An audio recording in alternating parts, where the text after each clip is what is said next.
ઉમરેઠીના પ્રગતિશીલ ખેડૂત માલદભાઈ રામે 2.5 વીઘા જમીનમાં મરચીનું વાવેતર કરી આર્થિક વિકાસનો માર્ગ કંડાર્યો છે.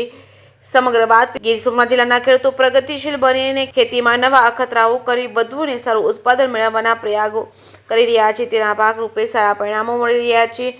જિલ્લાના ખેડૂતો બાગાયત ખાતા દ્વારા આપવામાં આવતી વિવિધ સહાય મેળવીને ખેતીને નફાકારક બનાવી રહ્યા છે. બાગાયત ખાતા દ્વારા અપાતી ગ્રો કવર માટેની 50% સહાય મેળવીને ગીર સોમનાથના તાલાળાના ઉમરેઠી ગામના માલદેવભાઈ લખમણભાઈ રામ મરચીની ખેતીનું બમ્પર ઉત્પાદન કરી મરચી તરફ અગ્રેસર બન્યા છે. માત્ર ધોરણ 10નો અભ્યાસ કરેલા છે માલદભાઈ અને તે ખેતીમાં પ્રયોગો કરી આગવી સફળતા હાંસલ કરી છે.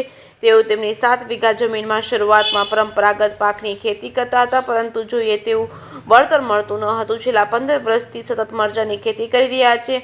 એમ કહો કે મરચાની ખેતી તેમને સદી છે અને માલદભાઈ રામે આ વર્ષે 2.5 વીઘા મરચીનું વાવેતર કરી તેમાં નવો રાહ ચીંધ્યો છે. ગ્રો કવર અને મલ્ટીચિંગ પદ્ધતિથી વાવેતર કરાયેલા મરચાના પાક અત્યારે તૈયાર થઈ ગયો છે અને વેચાણ માટે તૈયાર છે.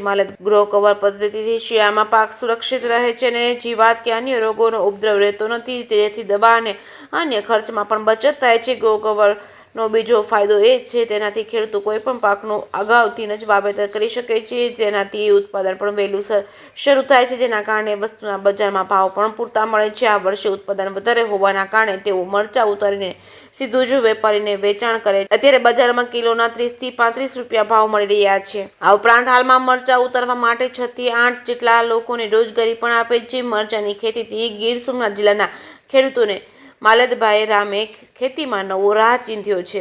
જે કેસ ગુજરાતી સાથે મહેશ વાજા, સોમનાથ.